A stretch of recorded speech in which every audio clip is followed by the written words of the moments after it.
Hai guys, selamat datang di channel Animanga Studio. Setelah mendapatkan dukungan Beregius, kini Rudeus dan kawan-kawan bersiap menuju kerajaan Asura, mengantarkan Putri Ariel untuk merebut kembali tahta. Namun mereka akan menemui sekelompok pasukan kuat yang menghadang mereka di wilayah Rahang atas Naga Merah. Mampukah mereka selamat dalam perjalanan ini? Oke, tanpa basa-basi, langsung saja kita simak ceritanya. Rudeus, Ghislaine, dan Eris baru saja bergabung sebagai pengawal Putri Ariel yang didampingi oleh Luke, Sylvie, Elmore, dan Clint. Mereka melakukan perjalanan menuju kerajaan Asura menggunakan kereta besar yang ditarik 5 kuda dengan persiapan yang sederhana agar tidak menarik perhatian.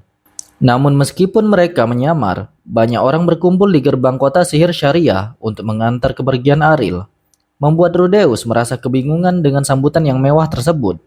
Keberangkatan dimulai dengan rencana untuk berteleportasi, membawa kuda dan kereta bersama. Mereka akan terlebih dahulu teleportasi ke Kastil Langit, lalu melanjutkan perjalanan menuju pegunungan Rahang atas Naga Merah. Beregius mengatur lingkaran sihir untuk memastikan semuanya terbawa. Rudeus sempat menyarankan agar Arumanfi memperbaiki lingkaran sihir yang rusak, tetapi Beregius menolaknya karena hanya 2 orang yang bisa menggambar ulang lingkaran sihir teleportasi, yaitu dirinya dan Silvaril. Lingkaran sihir teleportasi juga memerlukan syarat pengaktifan khusus, seperti konsentrasi mana tinggi. Di Kastil Langit, Beregius mengendalikan lingkaran sihir, tetapi di tempat lain, lingkaran sihir harus didukung dengan alat sihir semi permanen atau kristal sihir untuk menjaga konsistensi mana. Para bangsawan kerajaan Asura menggunakan metode manual dengan kristal sihir untuk mengaktifkan lingkaran sihir di daerah dengan konsentrasi mana rendah. Namun, laporan terakhir mengungkapkan bahwa semua lingkaran sihir di wilayah tersebut telah dihancurkan. Tanpa lokasi, peralatan, dan lingkaran sihir yang utuh, mengaktifkan teleportasi di tempat lain menjadi mustahil. Rudeus bertanya-tanya bagaimana Beregius bisa pergi ke istana kerajaan Asura,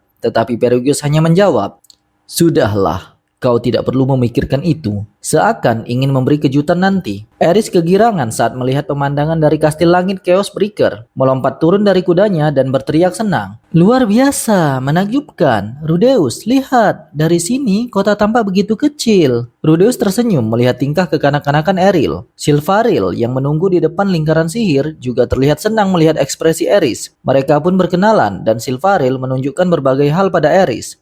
Setelah itu, mereka menuju ruang pertemuan untuk bertemu Beregius. Beregius menyambut kedatangan mereka dengan angkuh, dan saat Ariel memperkenalkan Eris, si rambut merah maju dan bertanya, "Siapa kau?" Rudeus sempat khawatir, tapi Eris berlutut dan memperkenalkan dirinya dengan sopan sebagai istri ketiga Rudeus.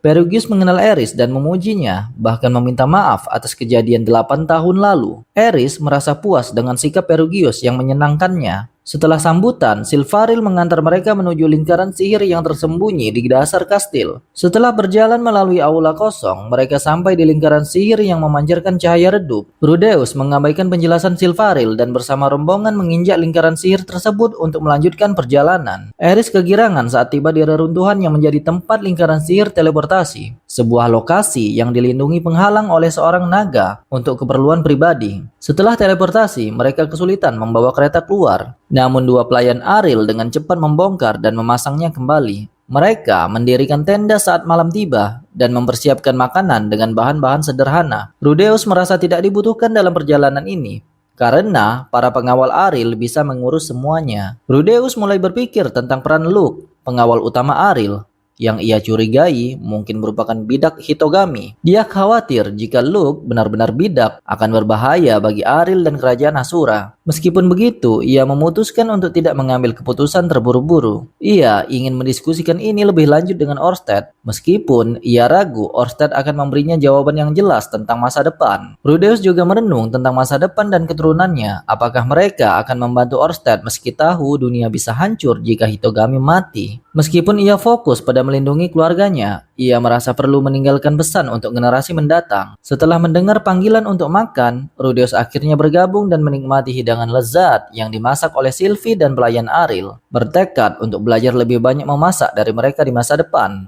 Malam itu, hanya Ariel yang beristirahat penuh di dalam tenda, sementara para pengawal lainnya berjaga secara bergiliran. Rudeus mendapat giliran pertama untuk berjaga dan berpatroli di sekitar hutan. Setelah berjalan jauh, ia tiba-tiba bertemu dengan Orsted yang muncul dari kegelapan hutan. Rudeus terkejut tapi segera sadar. Ternyata Orsted-san. Terima kasih telah mengikuti kami sampai sini. Mereka berdiskusi. Orsted meminta Rudeus waspada di lembah Rahang atas Naga Merah, di mana itu adalah tempat strategis untuk pembunuhan. Ia yakin bila Darius mengikuti Hitogami, maka hutan itu akan dijadikan tempat serangan oleh pembunuh bayaran. Bagaimana perkembangannya? Luke belum mencurigakan perjalanan ini lancar. Bagus, tapi berhati-hatilah di sana. Mereka juga membahas kemungkinan diserang oleh Auber Corvette, pembunuh bayaran yang dikenal dengan teknik tak terduga. Ironisnya, Eris pernah jadi muridnya. Menurutku, kau terlalu optimis dalam misi ini, kata Orsted. Rudeus terdiam, tapi tahu sebenarnya dia benar. Untuk berjaga-jaga, Orsted memberikan Rudeus gilingan sihir penyembuhan kelas raja. Gunakan ini jika keadaan gawat. Rudeus akhirnya bertanya apakah ia boleh membunuh Luke jika terbukti menjadi bidak Hitogami, dan Orsted setuju dengan keputusan tersebut. Mereka juga sepakat untuk tidak khawatir tentang munculnya bidak lain selama rencana Hitogami belum gagal.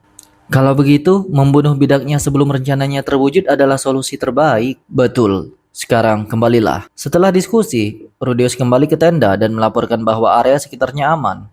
Ia kemudian beristirahat, menyelesaikan giliran jaga, dan hari pertama perjalanan menuju kerajaan Asura pun berakhir. Rudeus, Eris, Sylvie, dan 6 lainnya melintasi lembah Rahang atas Naga Merah, sebuah lembah yang membatasi 2 negara dan hanya memiliki 1 jalan tak bercabang. Mereka sedang mengawal Aril menuju kerajaan Asura, dan di perjalanan mereka bertemu dengan rombongan besar yang membawa barang dari kerajaan Asura menuju negeri 3 serangkai sihir. Rudeus teringat masa lalunya sebagai petualang yang kesepian setelah Eris meninggalkannya.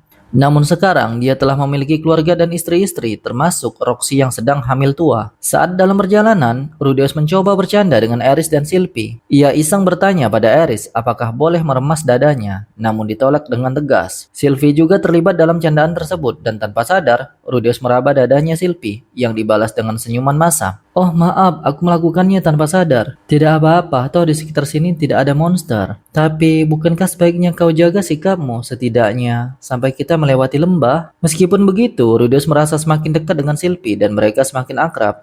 Namun, ia merasa cemas karena mereka akan segera memasuki area yang berbahaya, tempat para pembunuh mulai beraksi.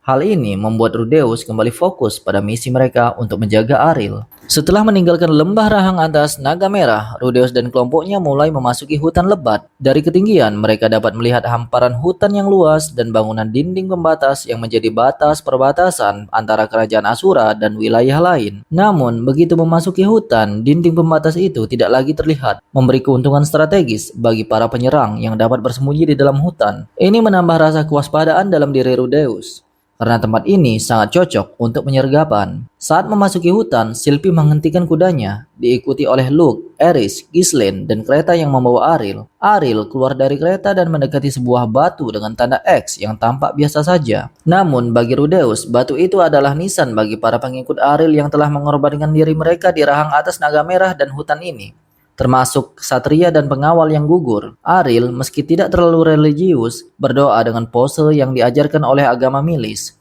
Mengingat pengorbanan mereka, Rudeus juga mendoakan arwah mereka. Setelah penghormatan tersebut, Aril memutuskan untuk berhenti dan mendirikan tenda di tempat itu.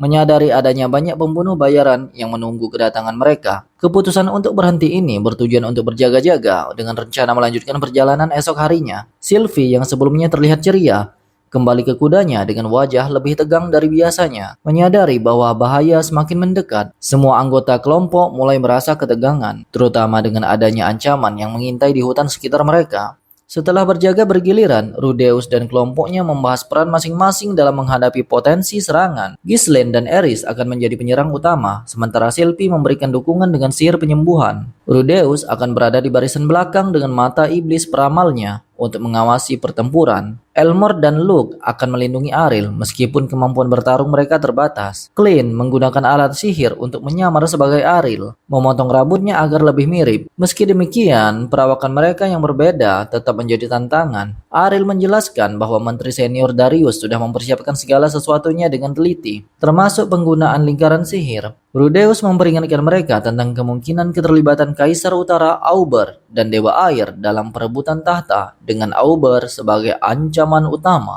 Rudeus merasa cemas karena Auber dan Luke kemungkinan adalah bidak Hitogami. Meskipun begitu, ia bertekad melindungi semua orang dan memastikan tak seorang pun terbunuh dalam misi ini. Mereka harus tetap waspada dan berusaha sebaik mungkin agar dapat mengatasi segala ancaman yang mengintai. Keesokan harinya, mereka bergerak berdasarkan rencana yang telah didiskusikan. Yang menunggang kuda adalah Ghislaine, Aerys, Sylvie, dan Rudeus. Yang naik kereta adalah Luke, Ariel bersama dua pengawalnya. Ariel berada di dalam, Luke duduk di kursi belakang, sedangkan kedua pengawalnya memegang kemudi di depan.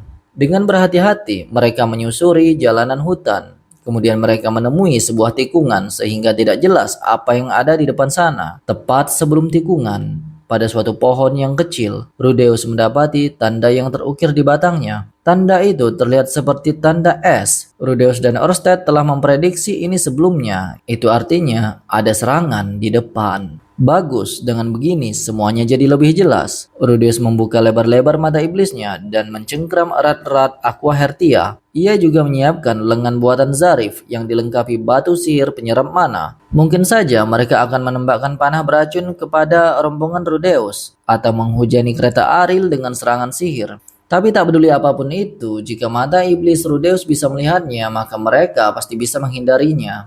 Namun nampaknya Rudeus tidak perlu melakukan itu. Ghislaine dan Aerys berada di depan. Di depan sana terlihat dua lajur prajurit berarmor yang menghalangi jalan mereka. Lajurnya hanya dua, namun barisnya puluhan. Berhenti. Di barisan terdepan, Ghislaine dan Aerys menghentikan kuda mereka. "Siapa kalian?" Pria berarmor itu tidak menjawab pertanyaan Ghislaine. Namun rombongan Rudeus tidak bisa melihat ekspresi wajah mereka karena mengenakan helm penuh. Pada pelindung bahunya ada seseorang yang memakai hiasan bulu yang tampak mencolok. Pasti dia kaptennya. Mereka hanya diam. Mereka memblokir jalan tanpa bereaksi sedikit pun. "Rudy, turun!" Menanggapi kata-kata itu, Rudeus melompat dari kuda dan berjalan menuju kereta Ariel. Sylvie masih menunggang kuda, lalu dia berjalan perlahan ke depan. Setelah memposisikan kudanya di antara Ghislaine dan Aerys, Sylvie menatap si kapten.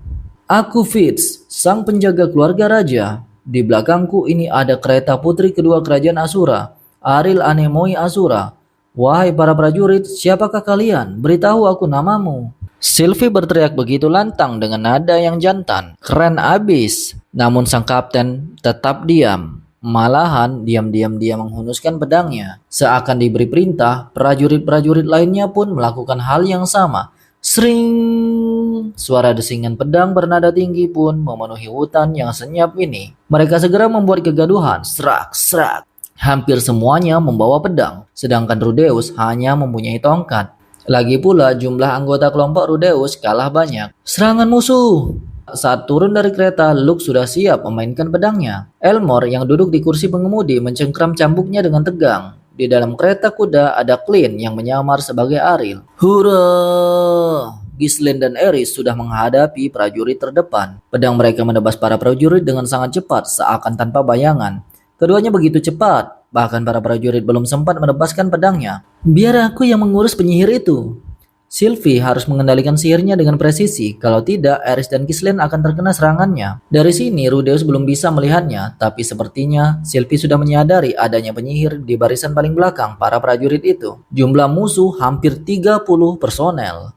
Namun pasukan-pasukan lainnya terus berdatangan dari kedalaman hutan. Sepertinya masih ada sejumlah personel yang bersembunyi. Meskipun demikian, tampaknya keuntungan jumlah mereka tidak berarti apa-apa bagi Ghislaine dan Aerys. Dalam sekejap mata, mereka berdua berhasil memungkur mundur semua pasukan. Aerys bergerak bebas sendirian, sedangkan Ghislaine melindunginya dari serangan-serangannya yang tidak terjangkau. Selanjutnya, Sylvie mendukung mereka berdua dengan sihirnya. Ketiganya terus berotasi agar tidak terkepung oleh para prajurit, sembari membasmi musuh-musuhnya. Mereka kuat. 3 orang itu, Ghislaine, Aerys, dan Sylvie, seakan tidak ada tandingannya. Mereka akan baik-baik saja meskipun Rudeus biarkan. "Luke Senpai, apakah ada musuh di belakang kita?" "Tidak." Itulah respon Luke yang bertugas mengawasi sisi belakang. Sepertinya musuh ingin memukul mundur mereka. "Sebuah jebakan?" "Ya, ini pasti jebakan." "Apa yang harus kita lakukan? Mundur?" "Tidak, sepertinya kita bisa menekan mereka. Jadi..." Saat Rudeus melihat ke depan, tiba-tiba gerombolan musuh terbagi menjadi 2. Kemudian seseorang muncul di antara mereka. Ghislaine dan Aerys berhenti bergerak. Orang itu lebih kecil daripada yang Rudeus duga. Tingginya hanya sekitar 1 meter. Rupanya dia ras hobbit. Meskipun mungil, tubuhnya dilapisi armor penuh. Armornya dipoles begitu bersih sampai-sampai memantulkan cahaya menggilap. Dengan perawakannya yang pendek dan gemerlapan, ia benar-benar tampak seperti bola disco. Sepertinya para prajurit itu merasa aman setelah si pendek itu muncul. Seolah-olah bos mereka keluar. Dia tampak kuat. Apakah itu Auber? Namaku adalah Raja Utara Wita, salah satu dari 3 pedang Dewa Utara. Aku biasa dipanggil Wita, Sang Cahaya dan Kegelapan. Siapa? Aku mengenalmu, Serigala Hitam Ghislaine. Kutantang kau untuk berduel. Si bola disco menarik pedangnya. Pedang itu terlihat begitu cocok dengannya karena panjangnya hanya 30 cm. Tapi bilahnya bersinar sangat terang seolah terbuat dari cermin. Jadi sekarang giliran duel 1 lawan 1 nih. Padahal mereka jelas-jelas menang jumlah. Apa sih yang direncanakan orang ini? Pikir Rudeus. Ghislaine mengarahkan pedangnya pada si cebol sembari mendengus ringan. Wita pun mengacungkan pedangnya pada ras hewan itu. Baiklah, aku Ghislaine, sang raja pedang serigala hitam, siap menjadi lawanmu. Sambil memegang pedang cadangan di pinggangnya, Ghislaine menghadap pada Raja Utara itu seolah-olah waktu berhenti. Para prajurit lainnya pun berhenti bergerak. Setelah memeriksa keadaan sekitarnya, mereka mundur beberapa langkah. Sylvie juga mundur sembari mengawasi pergerakan para pasukan itu. Suasana semakin tegang. Tapi sepertinya Aerys tidak bisa membaca situasi ini. Dia melompat ke depan menuju para prajurit yang sedang mundur. Dah! Hey Aerys!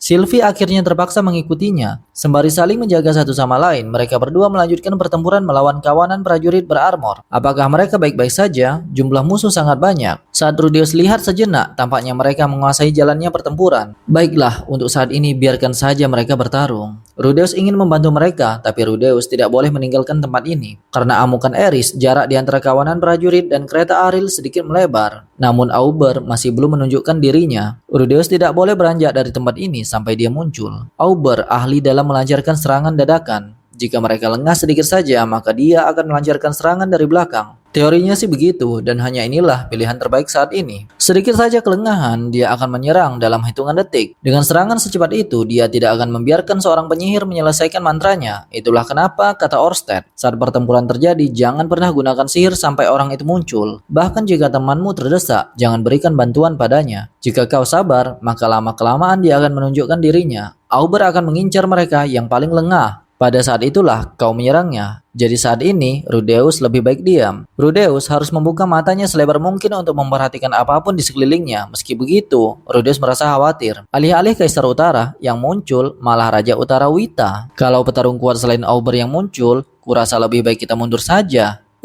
Hahaha, serigala hitam Ghislaine, kau sudah semakin lemah. Ghislaine sedikit tertekan saat melawan Wita, atau lebih tepatnya gerakan Ghislaine agak aneh. Ketika Ghislaine mencoba menyerang, dia berhenti sebentar seakan ragu untuk menoleh ke arah lain. Wita tidak melewatkan kesempatan seperti itu. Dia bergerak mendekati Ghislaine dengan kecepatan yang hampir mustahil dilakukan orang sekecil itu. Bahkan serangannya bisa memberikan luka ringan pada Ghislaine. Sepertinya, Ghislaine hanya menghindar agar tidak terkena organ vitalnya. Sejak awal mereka berduel, Ghislaine belum memberikan satupun serangan yang berarti. Dia sudah menyiapkan kuda-kuda untuk menyerang, namun ketika ada kesempatan, dia selalu menoleh ke arah lain, dan saat itulah Wita meluncurkan serangan balik. Ada yang tidak beres dengan Ghislaine, tapi Rudeus tidak tahu apa yang mengganggu pikirannya. Ada apakah gerangan? Rudeus mencoba mengamati Wita. Saat dia bergerak menyerang Ghislaine, dia mengulurkan tangan kirinya. Tangan kirinya tidak memegang apa-apa. Lalu apakah dia menggunakan sihir? Lagi-lagi Ghislaine memalingkan mukanya. Apakah itu pasir? Dengan kata lain, dia coba mengganggu penglihatan Ghislaine. Tidak, sepertinya bukan begitu.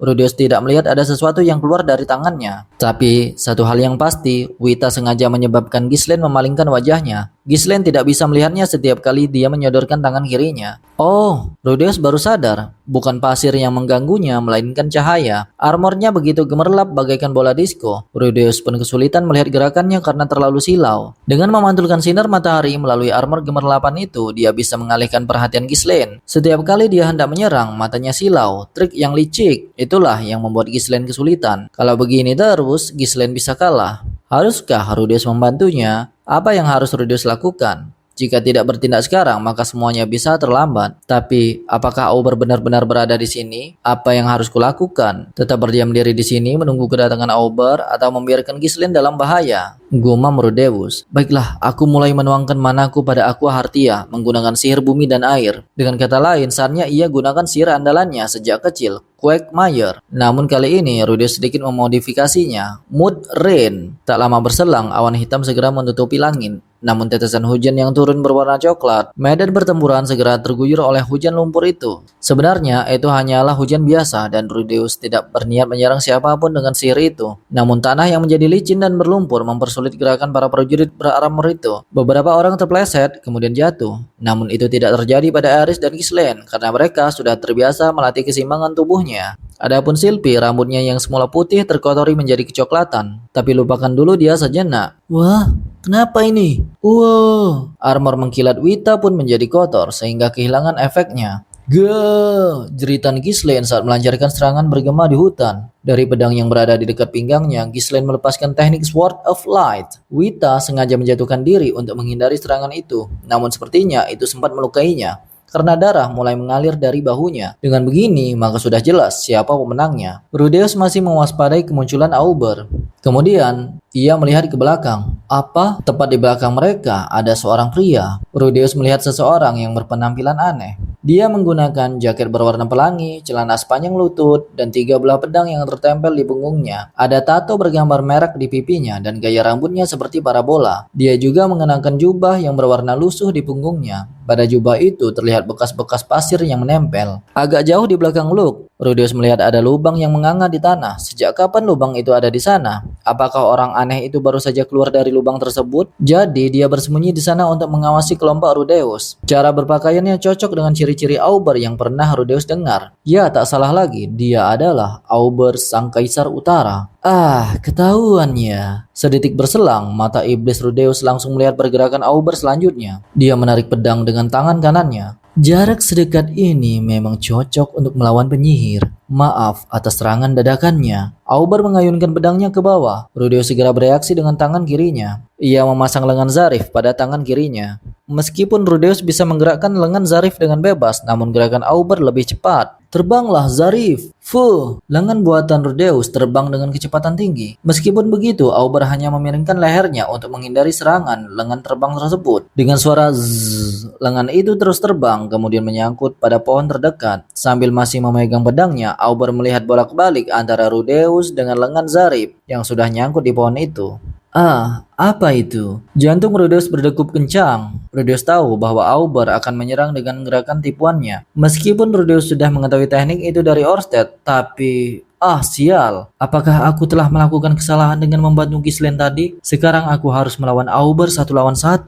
Lawanku adalah Kaisar Utara, yaitu pendekar pedang yang gelarnya bahkan lebih tinggi daripada Aerys ataupun Ghislaine. Dia bukanlah lawan yang lemah dan itu diperparah dengan keahliannya dengan melancarkan serangan dadakan. Tapi aku sudah mendengar banyak masukan tentang apa yang harus kulakukan saat berhadapan dengan orang ini. Aku masih mungkin menang melawannya. Aku akan baik-baik saja. Aku hanya perlu tenang. Aku kuat. Aku kuat. Oh, ternyata kau Rudeus Sang Quagmire. Auber tidak segera menyerang. Sambil berdiri di sana, dia coba bertukar mata dengan Rudeus. Aku hanya pernah mendengar rumor tentangmu sih, tapi sepertinya kau memang kuat. Kenapa dia tidak menyerangku? Gumam Rudeus. Padahal cara ini tidak akan bisa kugunakan jika dia tidak menyerangku. Dari mana kau mendengar tentangku? Dari monster berambut merah yang sedang bertarung di sana itu. Saat aku melatihnya ilmu pedang, dia selalu saja bilang Rudeus itu keren, Rudeus itu kuat, atau semacamnya. Jadi dia mendengar rumor tentang Rudeus dari Aerys. Seorang pria yang bisa menjinakkan monster sebuas itu memang layak dipuji.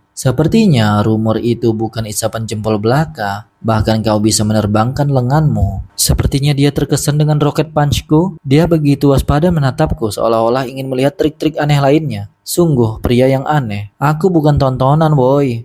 Tapi baguslah dia berhati-hati. Saat ku tengok sedikit ke samping, kulihat Ghislaine telah mengalahkan Wita. Kemudian dia bergerak menghampiri kami. Jaraknya tidak begitu jauh, harusnya dia akan segera sampai. Rudeus berbicara dalam hati. Jika aku berduet bersama Ghislaine melawannya, maka peluang menang kami lebih besar. Aerys si Mad Dog dan Ghislaine sang serigala hitam, Silent Fitz dan Rudeus sang Quagmire. Awalnya aku memerintahkan Wita untuk menjajal kekuatan kalian, tapi sepertinya percuma. Selama aku belum membunuhmu, tampaknya akan sulit melenyapkan putri kedua. Auber meyakinkan dirinya, lalu mengangguk. Rudeus penasaran apakah dia benar-benar akan menyerang Rudeus. Tapi kalian kalah jumlah. Dia datang. Dalam situasi seperti ini, Kalau Rudeus bisa menahannya sampai Ghislaine datang, maka semuanya akan terkendali. Kurang lebih, Rudeus tahu seperti apakah jurus-jurus yang dimiliki Auber. Rudeus bisa melakukan ini. Rudeus bisa menahannya. Namaku Auber Corvet, Sang Kaisar Utara. Auber menarik pedang dengan tangan kirinya, lalu menyarungkan pedang pada tangan kanannya. Rudeus merespon dengan mengalirkan mana lebih banyak ke tongkat. Matilah kau. Auber mulai berlari, bukan ke arah Rudeus, tapi menuju Ghislaine. Hah? Jadi dia tidak menyerangku? Auber! Oh, kau kan Ghislaine, lama tidak berjumpa. Sudah kuduga, kau sama sekali tidak berubah. Sebelum siapapun menyadari, Auber melemparkan tas yang ada di tangannya. Tas itu terbang melengkung di udara menuju Ghislaine. Wanita ras hewan itu segera memotong tas yang masih melayang di udara itu. Setelah dibelah, tiba-tiba tersebar semacam debu dari dalamnya. Dan debu itu langsung membungkus wajah Ghislaine. Sepertinya ini gawat. Stone Cannon! Untuk mengganggunya, Rudeus menembakkan sihir bumi pada mereka. Namun Auber hanya menghindari meriam batu yang terbang dari belakangnya dengan gerakan yang begitu halus bagaikan aliran air. Bisakah Ghislaine menanganinya? Tidak, sepertinya tidak mungkin. Ternyata debu itu adalah tepung. Setelah wajah Ghislaine tersirami tepung, matanya langsung berair dan dia bersin berkali-kali. Tidak hanya tepung, tampaknya Auber juga mencampurkan beberapa rempah-rempah pada serbuk itu, sehingga efeknya semakin menyerupai gas air mata. Tapi ternyata dia juga tidak berniat menyerang Ghislaine. Lantas siapa yang dia incar? Auber meluncur bagaikan kecoa melewati Ghislaine yang masih dilumpuhkan oleh serbuk itu. Kemudian dia melesat mendekati Eris dan Sylvie yang masih disibukkan oleh kawanan prajurit berzira. Mundur, mundur, mundur sekarang juga. Setelah mendengar perintah itu, para pasukan mulai melarikan diri ke kedalaman hutan. Kemudian Eris dan Auber saling menatap. Dia segera memposisikan tubuhnya di depan Sylvie untuk mengintersep serangan Kaisar Utara. Hegah! Pedangku, terbakarlah.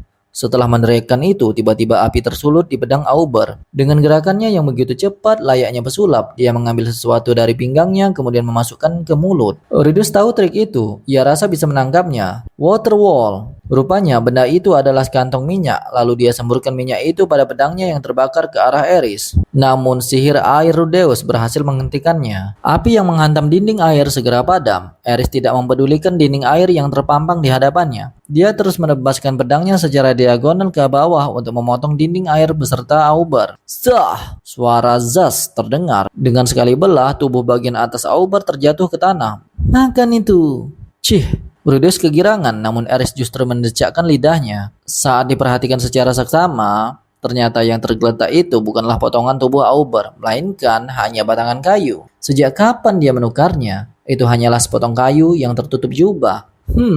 Apa yang sebenarnya telah terjadi? Harusnya mata iblis Rudeus sudah melihatnya, tapi Rudeus masih tidak memahami apapun. Saat itu juga ada sesuatu yang terbang menuju batangan kayu. Itu adalah cakar besi yang tajam. Cakar besi teruntai tali itu meluncur pada batangan kayu yang tergeletak di tanah. Itu menangkapnya, kemudian menarik jubahnya dari kejauhan. Jubah itu terbang ringan di udara menuju orang yang menarik tali tersebut. Itu Auber. Entah sejak kapan dia berada di sana. Dia berdiri di balik bunga-bunga. Rupanya Auber ingin mengambil kembali jubahnya dengan cakar besi itu. Apakah jubah itu semacam benda sihir? Jangan-jangan jubah itu mempunyai kemampuan menukar tubuh dengan benda lain. Persis seperti yang baru saja Auber lakukan. Jadi kau bisa menggunakan usus semi no jutsu ya. Kemampuanmu sudah meningkat, Mad Dog. Aku pamit dulu ya, kita akan segera bertemu kembali. Tunggu.